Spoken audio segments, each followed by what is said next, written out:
What's going on, guys? It's your boy Super J, and today we're back with part 3 of the Mythic TCG guide. Today's video is going to be about unit cards, so let's hop right in.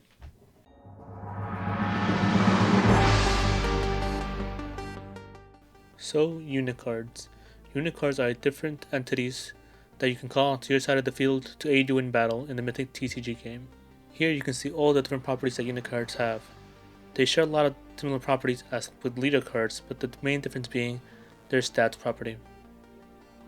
Similar to leader cards, they have an attack stat which represents how powerful their attacks are, but the thing that differs is that instead of having a life stat, they have a defense stat. A life stat represents how much health you have during combat, while the defense stat represents how much damage a unit can block per attack, and it has no effect on your life points.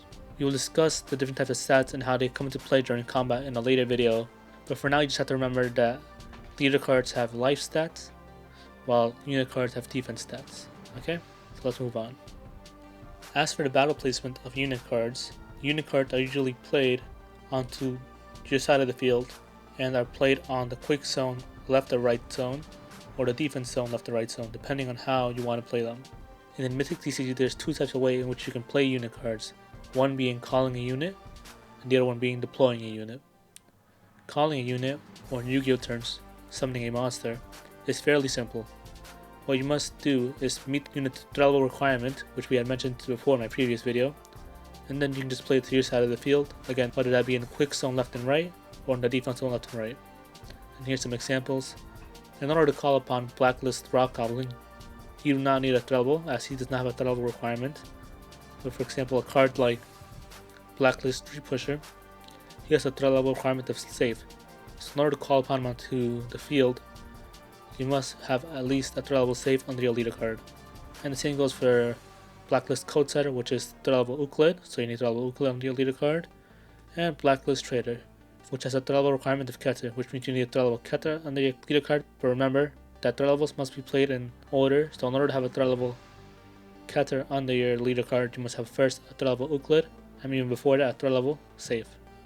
Unless of course you're going to deploy a unit onto the field, which is very different.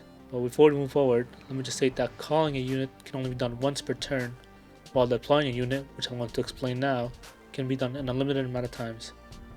As long as you are able to meet their deployment requirement or their deployment conditions, you can deploy as many units as you would like. And in order to deploy a unit, it has to be done either by their own ability or by the ability of another card. Here we have Agent Fierce Heart, which can be deployed if it is added from your deck to your hand. So let's say if you draw Agent Fierce Heart, I believe if you draw him from your deck, then he can be immediately deployed onto the field. And another example being SCP-001-2 Universal Ender, which reads, at any time if a kill or level 4 or higher is on the field, you can deploy this card from your hand. If it is deployed successfully, you can destroy all units on the field, and then your enemy draws a card. And then, just to clarify, I know we're not talking about abilities really, we're just going over the basics of a unit card, but in this ability, it would be if you destroy all units on the field, that would be including itself. So when this card is deployed, all units including itself get destroyed. Unless of course its ability is negated, which I'm not going to go into now, that's for a later video. So those are two examples of cards that can be deployed through the use of their own ability. However, unit cards can also be deployed through the use of other card abilities. For example, here we have Mission Drop-In, which reads, when used, deploy 2 hack agents or undercover agents from your deck with a threat level of 0, and send a hack agent or undercover agents unit from your deck to the graveyard. So this card allows you to deploy 2 hack agent units from your deck to the field. And like I said before, deploying units can be done in a limited amount of time, which is why this card allows you to deploy 2 units, while calling units can only be done once per turn. Another example of a card that allows you to deploy units onto the field is Stolen Statue, which reads, your enemy chooses the use case of this card, and they have 3 options. The first being your enemy deploys, which is you, since your enemy is the one picking, a blacklist unit with threat level 2 or lower from their deck, and your enemy, the one choosing the ability, is able to draw a card. Next option being your enemy deploys 2 blacklist units with a threat level 2 or less from their deck, and then you draw 2 cards. And the last one being your enemy deploys a blacklist unit with a threat level 4 or lower from their deck and you draw 3 cards. Again, I'll have a separate video going over different card abilities, but for now, just understand that this card allows you to deploy a unit from your deck onto the field. And one very crucial thing to remember is that when deploying a unit, you basically ignore threat level. So for example, as we said about SCP-00-2, here you can see it has a threat level of Apollyon, which is threat level 5, the highest threat level currently in the game. And because it is being deployed, you can ignore threat level, which means even if you are threat level 1 safe, as long as his deployment conditions are met, you are able to deploy him onto your side of the field regardless of your current threat level. And for the final portion of this video, we're going to talk about the unit battle placement. As I mentioned earlier in the video, unit cards are usually played onto your quick zones left and right, or your defense zones left or right. But in some unique cases, your unit card can be actually played onto your opponent's side of the field through the use of its own ability or the ability of another card. Here are some examples of that. First one being Stallion the Mythical Beast, which reads that you can offer a Kalon your enemy controls during either player's turn to deploy this unit from your hand into their defense zone. So here's the visual representation of that. Here you can see the player on top has a Kalon on their side of the field, but thanks to the ability of Stallion the Mythical Beast, we can offer that Kalon in order to deploy Stallion the Mythical Beast onto the enemy's defense zones. In the video, it looks like I'm placing it into the leader zone, but that's because the image is inverted on the playmat, and I'm not allowed to correct it. I don't know what it is with the website we're using, but just understand that I'm offering my enemy's Kalon in order to deploy my Stallion the Mythical Beast onto their defense zone. Okay, so that is me using the ability of my own unit to deploy itself onto the side of to my opponent's side of the field.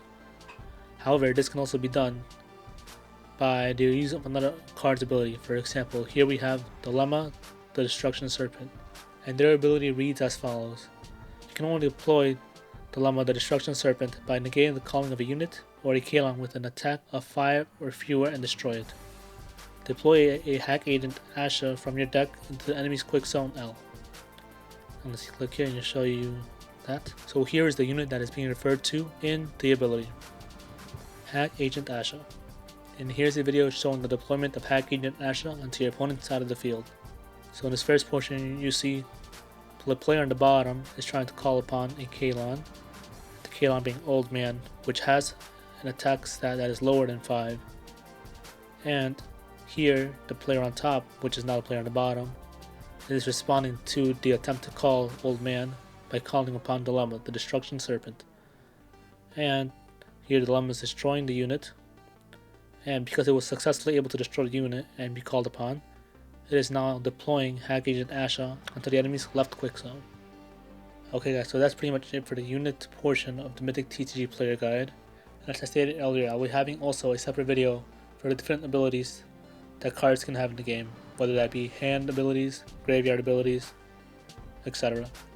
But for now, I just want to give you guys a basic understanding of unit cards, what they are, and how they are played inside the game.